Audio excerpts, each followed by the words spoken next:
I remember the moment so clearly, as if my entire life had been preparing me for it.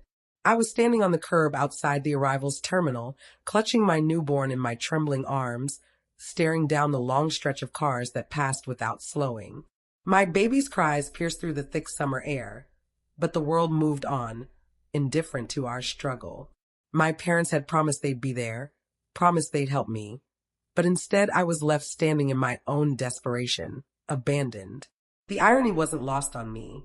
I had carried their expectations my whole life, and now, when I needed them to carry me, they carried someone else's luggage instead. My sister's, to be exact. She was rushing to catch a flight for yet another one of her can't-miss opportunities, and apparently her departure mattered more than my arrival. This wasn't the first time I had been placed second to her, but it was the first time it hurt this much. My body ached from labor, my eyes stung from sleepless nights, and the tiny bundle against my chest reminded me of the fragile responsibility that now rested entirely on my shoulders. Growing up, my sister was always the shining star.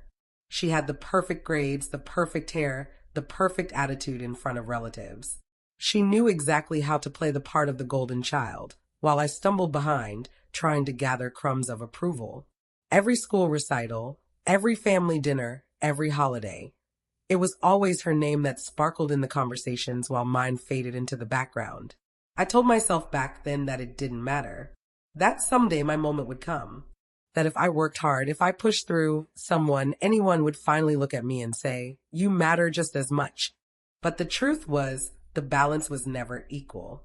She was the one they cheered for, the one they excused, the one they forgave. And I was the one who learned to carry silence. When I found out I was pregnant, it wasn't part of a carefully laid plan. I was scared, yes, but also hopeful. I thought maybe this was the moment I could step into my own light. I imagined my parents' faces softening with pride as they held their first grandchild. I imagined support, encouragement, the kind of love that might make up for years of being overlooked. Instead, I was met with sighs, thinly veiled disappointment, and endless comparisons. My sister, who was single, glamorous, and always jet-setting across the country, was held up as the model of independence. I, with my swollen ankles and quiet resolve, was painted as a cautionary tale. Still, when the contractions came and my body gave everything it had to bring life into this world, I believed, foolishly, that something would change. I thought the sound of my baby's first cry would be enough to crack open their hearts. I thought they'd see me differently. But standing there at the airport, the weight of their absence pressed down harder than the bags they had lifted for her. They had known I was being discharged from the hospital that morning. They had known I would be exhausted, struggling, and alone. But their priorities were clear. Her departure over my arrival, her convenience over my pain. I tried to swallow my anger as I bounced my baby gently, whispering promises I wasn't sure I could keep. "It's okay, sweetheart," I murmured, though my own voice shook. "I'll always be here for you, even if no one else is here for me." That was the first time the full weight of my new reality hit me. I wasn't just abandoned daughter anymore. I was a mother, and the cycle of neglect couldn't be allowed to continue. My child would never feel the emptiness I had felt my entire life. The truth is, resentment doesn't come all at once. It builds in layers, like sediment at the bottom of a river. Each forgotten birthday, each ignored cry for help, each dismissive glance. It settles quietly until one day the river overflows, drowning everything in its path. That day at the airport was my flood. I wanted to scream at them, to march into the terminal and shake them out of their selfish haze. But I didn't, because deep down I knew it wouldn't matter. They had already made their choice. They always made their choice. And so I stood there, gripping the only proof I had that my life was worth something. The tiny heartbeat pressed against my chest was louder to me than all of their silence combined. As the minutes dragged on, I called for a cab with hands that shook, balancing the diaper bag I had packed with trembling determination. Every item inside was a reminder of the countless hours I had spent alone preparing for a role no one thought I was ready for. Bottles sterilized, clothes folded, formula measured, done in solitude, without their guidance or encouragement. When the driver finally pulled up, his eyes flicked to me and softened slightly. "New baby?" he asked. I nodded, my throat too tight to form words. Congratulations, he said, as if it was the most natural thing in the world. And somehow, those words from a stranger meant more than all the silence of my family. As the car pulled away, I looked back one last time at the terminal doors. Somewhere inside, my parents were probably fussing over my sister's luggage, making sure she had snacks for the plane, hugging her tightly before she walked through security.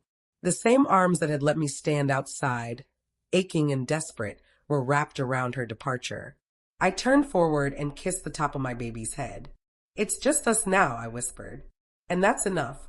The ride home from the airport was quiet except for the soft whimpers of my baby. Every time she cried, I felt my heart twist, not because her cries irritated me, but because they echoed something deeper. She didn't have words yet, but I understood them all the same.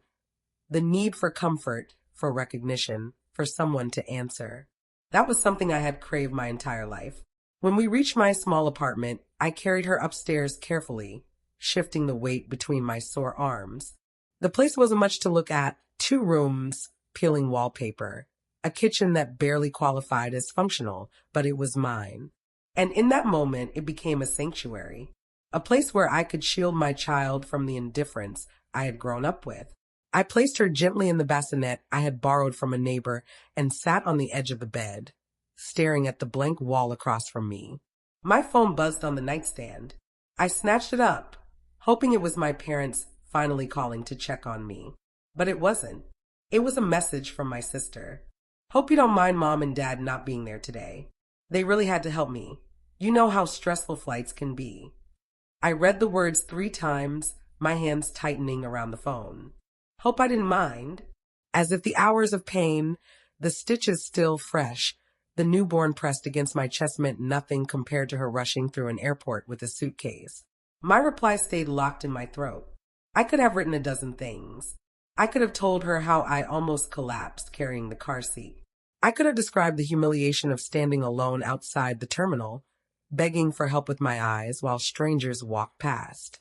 I could have told her that one day she'd know what it felt like to need family and be met with silence.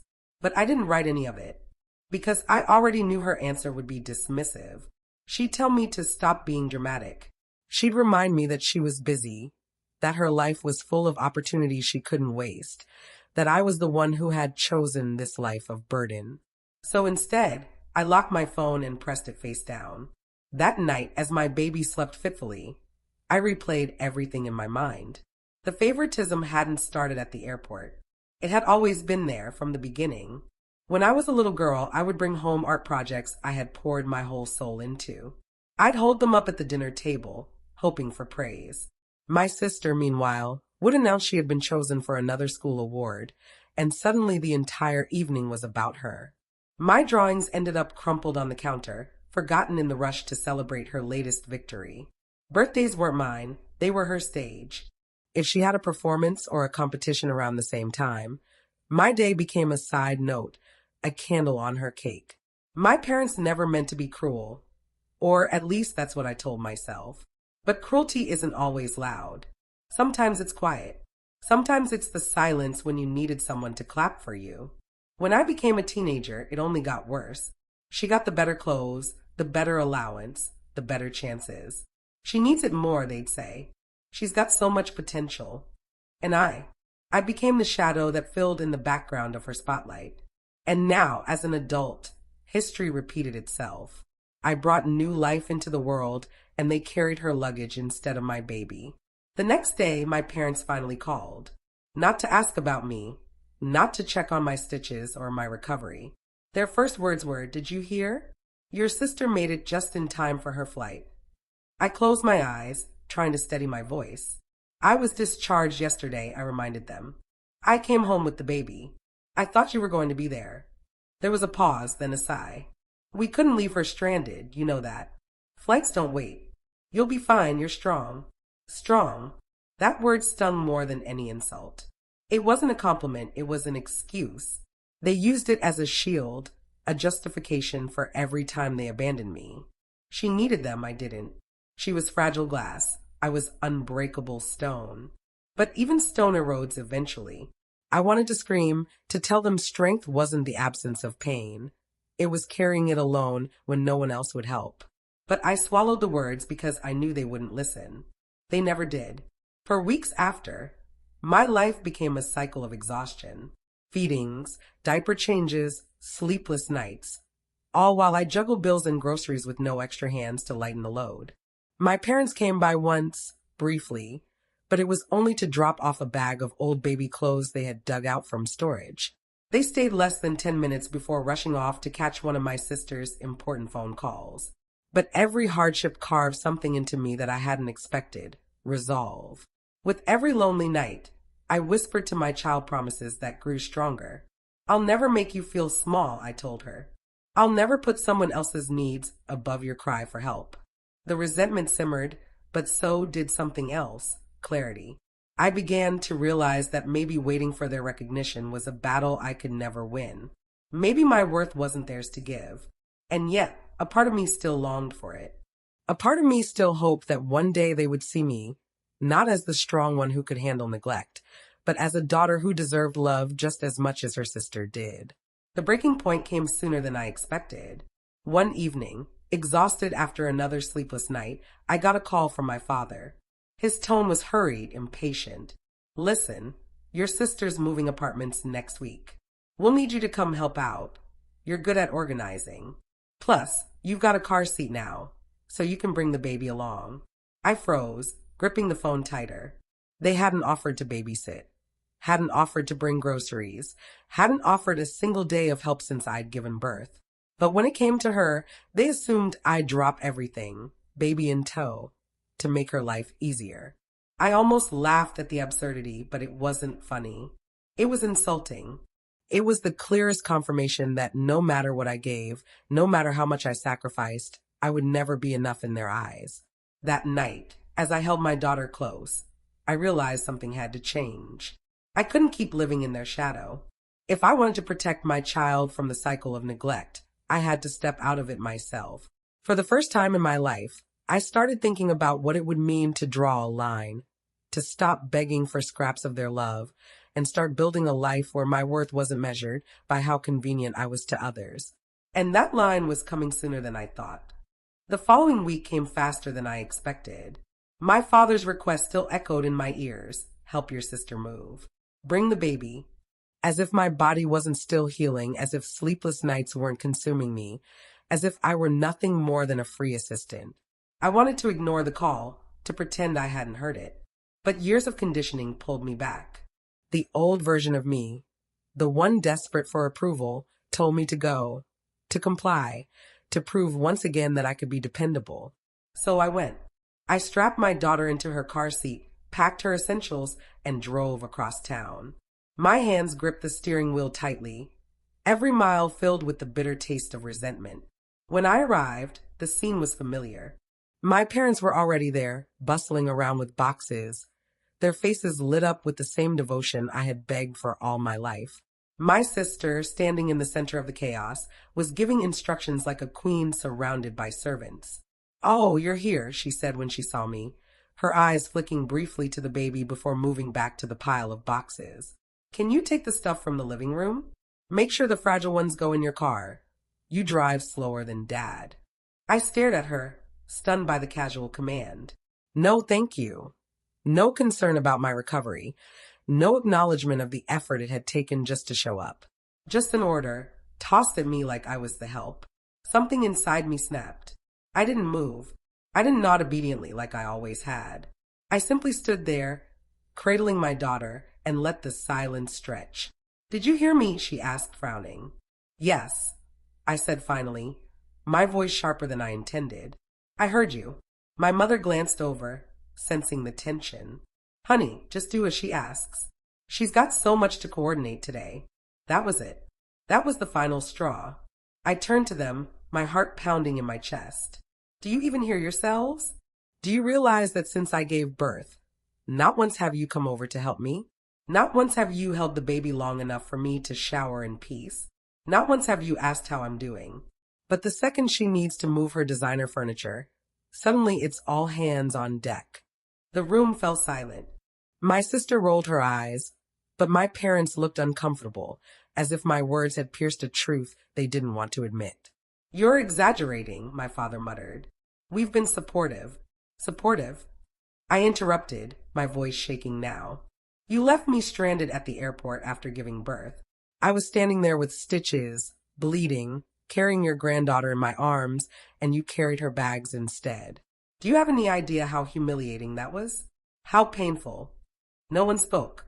My daughter stirred against my chest, her small body pressing closer as if she could sense the storm around us.